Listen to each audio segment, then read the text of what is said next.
TP. Chandrasekharan കേസിലെ master brain കേരളത്തിൻ്റെ മുഖ്യമന്ത്രി പിണറായി വിജയനാണ്. നിഷ്ഠൂരമായ ഈ കൊലപാതകം ഇംപ്ലിമെൻ്റ് ചെയ്യുന്ന കാര്യത്തിൽ CPM-ൻ്റെ കോഴിക്കോട് ജില്ലാ സെക്രട്ടറി പി. മോഹനൻ മാസ്റ്റർക്ക് യഥാർത്ഥ പങ്കുള്ള വ്യക്തിയാണ്. സംശയത്തിൻ്റെ ആനുകൂല്യം കൊണ്ട് മാത്രം കോടതിയിൽ നിന്ന് വിട്ടുപോയതാണ്. ഇതിനെതിരെ സുപ്രീം കോടതിയിൽ അപ്പീൽ കൊടുക്കുമെന്ന് പറഞ്ഞ രമയുടെ നീക്കത്തെ ഞങ്ങൾ സർവാത്മന പിന്തുണയ്ക്കുന്നു. കേരളം കണ്ട ഏറ്റവും നിഷ്ഠൂരമായ പൈശാചികമായ പാർട്ടി തലത്തിൽ നടന്ന ഒരു ആസൂത്രിത കൊലപാതകമാണ് ടി.പി. ചന്ദ്രശേഖരൻ്റേത്. ആ കൊലപാതകത്തെ വഴിതിരിച്ചു വിടാൻ മാർക്സിസ്റ്റ് പാർട്ടി ബോധപൂർവമായ ധാരാളം ഇടപെടലുകൾ നടത്തുകയുണ്ടായി. കൂത്തുപറമ്പ് പാർട്ടി ഓഫീസിലെ സെക്രട്ടറി ബാബുവിനെ പോലീസ് അറസ്റ്റ് ചെയ്തപ്പോൾ വടകര പോലീസ് സ്റ്റേഷനിൽ ഇന്നത്തെ കണ്ണൂർ ജില്ലാ സെക്രട്ടറി നടത്തിയ നാടകം എല്ലാവർക്കും ബോധ്യമുള്ളതാണ്. അങ്ങനെയാണ് അന്ന് അദ്ദേഹത്തെ മോചിപ്പിച്ചു കൊണ്ടുപോയത്. ഒരുപക്ഷെ ആ ബാബുവിനെ വേണ്ട രീതിയിൽ ചോദ്യം ചെയ്തിരുന്നെങ്കിൽ ശരിയായ തെളിവുകൾ പുറത്തു വന്നേനെ. ഇപ്പോഴും ടി.പി. ചന്ദ്രശേഖരൻ കേസിലെ മുഴുവൻ പ്രതികളെ ശിക്ഷിക്കപ്പെട്ടിട്ടുണ്ട് എന്ന് ഞങ്ങൾ വിശ്വസിക്കുന്നില്ല. ആ പ്രതികൾ പൂർണ്ണമായ നിയമം വിധിക്കുന്ന ശിക്ഷ വാങ്ങിക്കൊടുക്കേണ്ടത് ഏറ്റവും അനിവാര്യമായ ഒരു കാര്യമാണ്. ഇന്ന് പാർട്ടി സംസ്ഥാന സെക്രട്ടറി എം.ഇ. ഗോവിന്ദൻ മാസ്റ്റർ ഈ വിധിയെ സ്വാഗതം ചെയ്തത് തന്നെ ഈ കേസിൽ അവർക്കുള്ള പങ്ക് വ്യക്തമാക്കുകയാണ്. രണ്ട് പ്രതികളെ കൂടി ഉൾപ്പെടുത്തിക്കൊണ്ട് അവർക്ക് ശിക്ഷ വിധിക്കാൻ പോകുന്ന ഈ കേസ് സ്വാഗതാർഹമാണ് എന്ന് പാർട്ടി സെക്രട്ടറി പറഞ്ഞപ്പോൾ തന്നെ പാർട്ടി ആ കുറ്റം ഏറ്റെടുക്കുന്നതായി ബോധ്യപ്പെടുകയാണ്. ഇതുവരെ CPM പറഞ്ഞുകൊണ്ടിരുന്നത് ടി.പി. ചന്ദ്രശേഖരൻ കേസിൽ ഞങ്ങൾക്ക് പങ്കില്ല എന്നാണ്. എന്നാൽ ഏറ്റവും അവസാനം രണ്ട് പ്രധാനപ്പെട്ട പാർട്ടി നേതാക്കന്മാരെ കൂടി പ്രതി ചേർക്കുക വഴി CPM-ൻ്റെ പങ്ക് സംശയാതീതമായി തെളിയിക്കപ്പെട്ടിട്ടുള്ള കാര്യമാണ്. ഇനിയെങ്കിലും CPM-ന് രാഷ്ട്രീയ ധാർമ്മികതയുണ്ടെങ്കിൽ, മാന്യതയുണ്ടെങ്കിൽ ഈ കേസിൽ തങ്ങൾക്കുള്ള പങ്ക് വ്യക്തമാക്കുകയാണ് വേണ്ടത്. മോഹനൻ മാസ്റ്ററെ വിട്ടയച്ചത് സംശയത്തിൻ്റെ ആനുകൂല്യം കൊടുത്തുകൊണ്ട് മാത്രമാണ്. അതുകൊണ്ടാണ് സുപ്രീം കോടതിയെ സമീപിക്കാൻ KK രമ MLA ഉൾപ്പെടെയുള്ളവർ അവരുടെ പാർട്ടിയും തീരുമാനിച്ചിരിക്കുന്നത്. വാസ്തവത്തിൽ ഈ കൊലപാതകം ആസൂത്രണം ചെയ്യുകയും നടപ്പാക്കുകയും ചെയ്തതിൽ അന്നത്തെ പാർട്ടി സെക്രട്ടറി പിണറായി വിജയൻ്റെ അറിവും സമ്മതത്തോടു കൂടിയാണ് എന്ന കാര്യത്തിൽ ഒരു സംശയവുമില്ല. അല്ലെങ്കിൽ അത്തരമൊരു കൊലപാതകം ആസൂത്രണം ചെയ്യാൻ പാർട്ടിക്ക് സാധ്യമല്ല. ഇതേത് കൊച്ചുകുട്ടിക്കും അറിയുന്ന ഒരു കാര്യമാണ്. രാഷ്ട്രീയ എതിരാളികളെ വകവരുത്തുകയും അവരെ കൊലക്കത്തിക്കിരയാക്കുകയും ചെയ്യുന്ന രാഷ്ട്രീയം ഈ കേസോടുകൂടിയെങ്കിലും CPM അവസാനിപ്പിക്കുകയാണ് വേണ്ടത്. വാസ്തവത്തിൽ കേരള രാഷ്ട്രീയത്തിൽ ഏറ്റവും കൂടുതൽ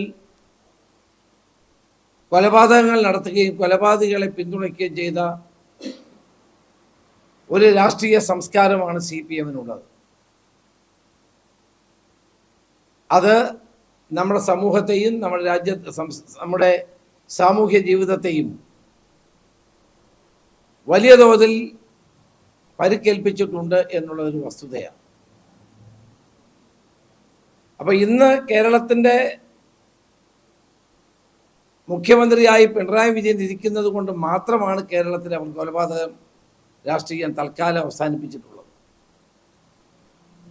ഭരിക്കുന്നത് കൊണ്ട് മാത്രമാണ് CPM കൊലപാതകത്തിൽ നിന്ന് തൽക്കാലം മാറി നിൽക്കുന്നത്. അല്ലാണ്ട് കൊലപാതക രാഷ്ട്രീയത്തോടുള്ള അലർജി കൊണ്ടോ കൊലപാതക രാഷ്ട്രീയത്തോടുള്ള തങ്ങളുടെ വിമുഖത കൊണ്ടോ അല്ല. തങ്ങൾ ഭരിക്കുന്നു എന്നുള്ളത് കൊണ്ട് മാത്രമാണ് കൊലപാതക രാഷ്ട്രീയത്തിൽ നിന്ന് തൽക്കാലം ഒഴിഞ്ഞു നിൽക്കുന്നത്.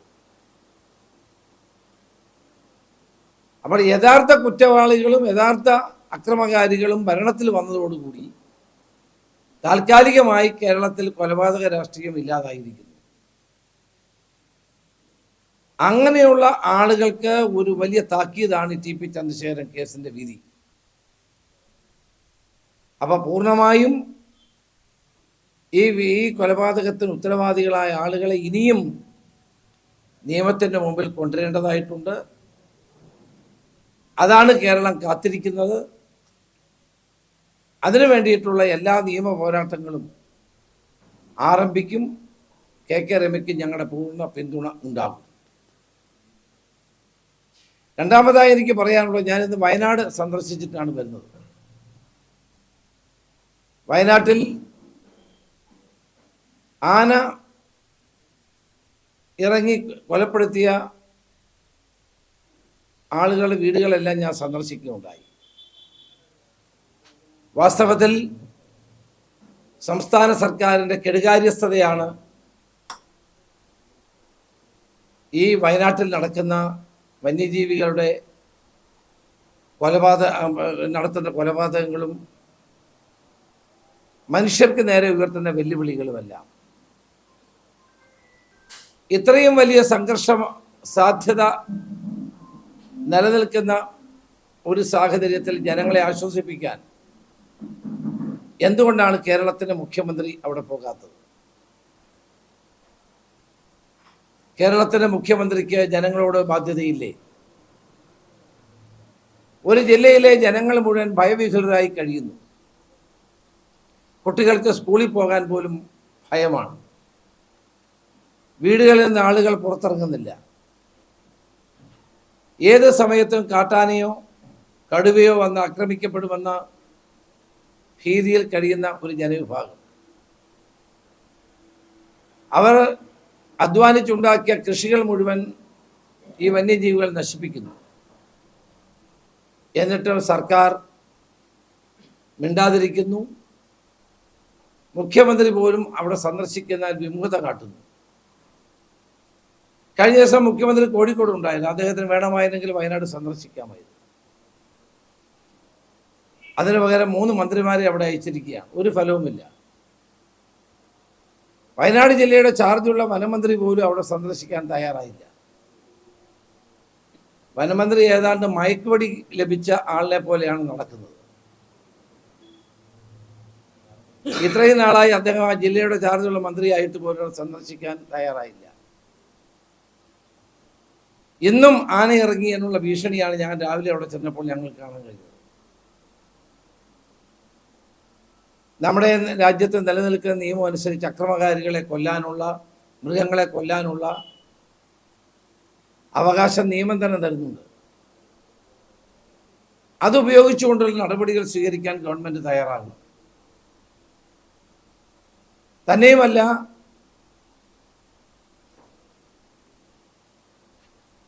കർണാടക ഗവൺമെൻറ്റുമായി സംസാരിച്ച് ഈ കാര്യത്തിൽ എടുക്കേണ്ട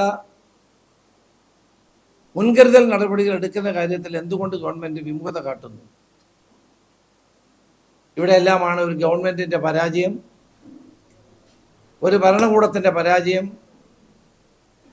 ഒരു വകുപ്പിൻ്റെ പരാജയം നമുക്ക് പൂർണ്ണമായി കാണാൻ സാധിക്കുന്നത്. ഏതായാലും വയനാട്ടിലുണ്ടായ സംഭവത്തിൽ ആളുകളുടെ പേരിൽ, പ്രതിഷേധിക്കുന്ന ജനങ്ങളുടെ പേരിൽ കേസെടുക്കുന്ന നടപടി ഗവൺമെൻറ് അവസാനിപ്പിക്കണം. സ്വാഭാവികമായി ഉണ്ടായിട്ടുള്ള പ്രതികരണമാണ് അവിടെ.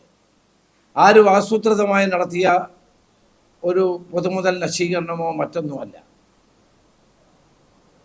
1, 2 അല്ല, എത്രയോ ദിവസങ്ങളായി ആളുകൾ കാട്ടാനയുടെയും വന്യമൃഗങ്ങളുടെയും ശല്യം അനുഭവിക്കുന്നു, കൊലപാതകങ്ങൾ നേരിൽ കാണുന്നു.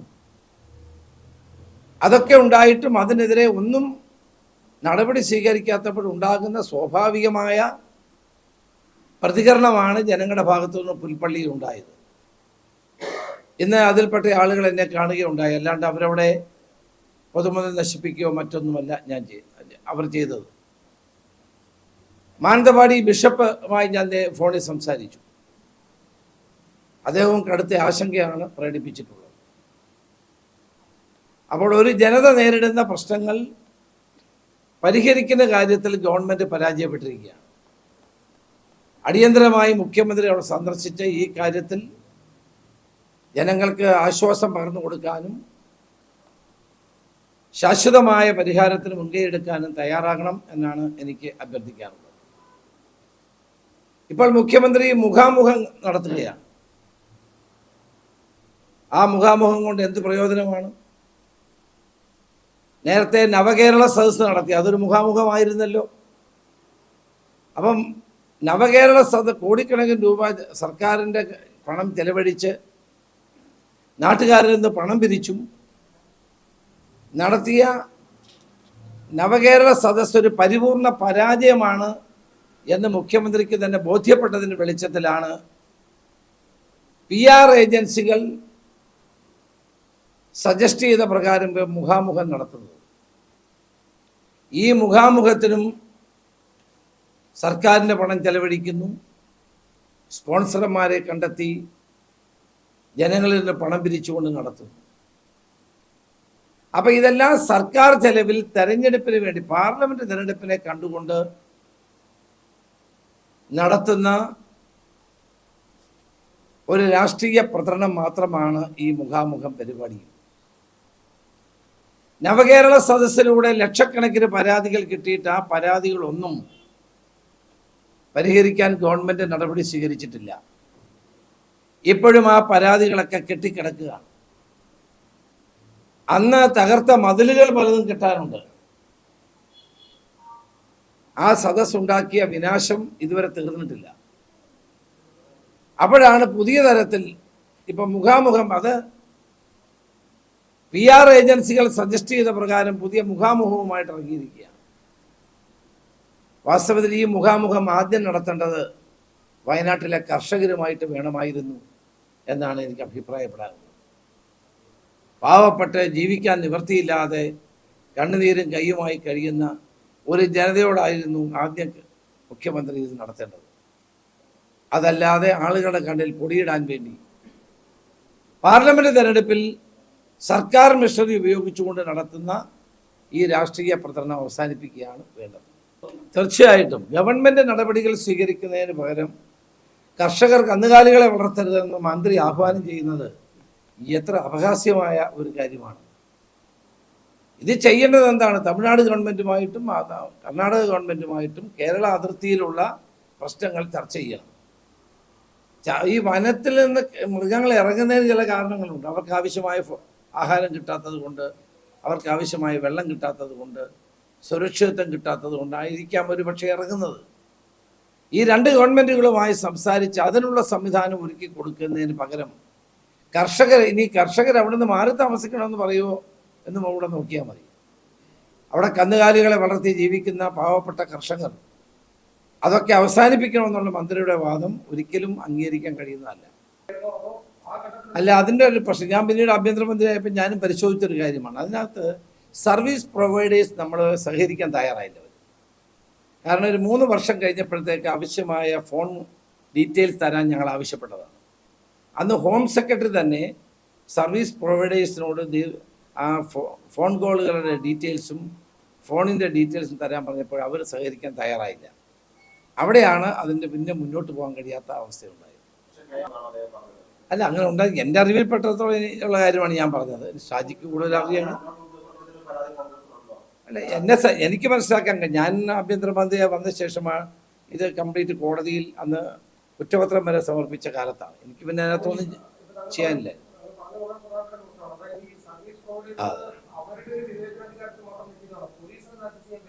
അല്ല, പോലീസിന് അവരോട് ചോദിക്കാൻ ആവശ്യപ്പെടാനുമാണ് കഴിയുന്നത്.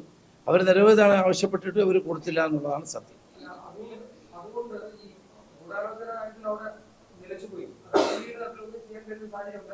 അങ്ങനെയായിരുന്നു അന്ന് ശങ്കർ റെഡ്ഡി ആയിരുന്നു അത് പരിശോധിച്ചുകൊണ്ടിരുന്ന ADGP. അദ്ദേഹം വളരെ കാര്യമായി നോക്കിയതാണ്. അതാണ് മുഖ്യമന്ത്രിക്ക് ശങ്കർ റെഡ്ഡിയോടുള്ള ഏറ്റവും വലിയ വിരോധം അതായിരുന്നു ആ കാലഘട്ടത്തിൽ. അവരറിയാതെ നടക്കില്ലല്ലോ. എസ്റ്റാബ്ലിഷ് ചെയ്യപ്പെടാനുള്ള ഏറ്റവും പ്രധാനപ്പെട്ട തെളിവായിരുന്നു ഇത് കിട്ടേണ്ടത്. കൊടുക്കേണ്ടതാണ്, നൽകിയില്ല. അന്നാണ് എനിക്ക് കിട്ടിയ വിവരം. അതിനുശേഷം പിന്നീട് ഞാൻ വന്നപ്പോഴതിൻ്റെ ഘട്ടം കഴിഞ്ഞു.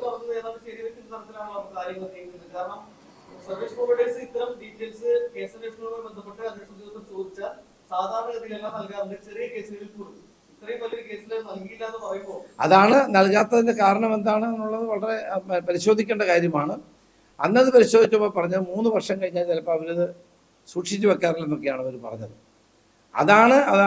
പിന്നീട് എൻ്റെ കാലത്ത് അത് മുന്നോട്ട് പോകാൻ കഴിയാതെ വന്നത് ഇതുകൊണ്ടാണ്.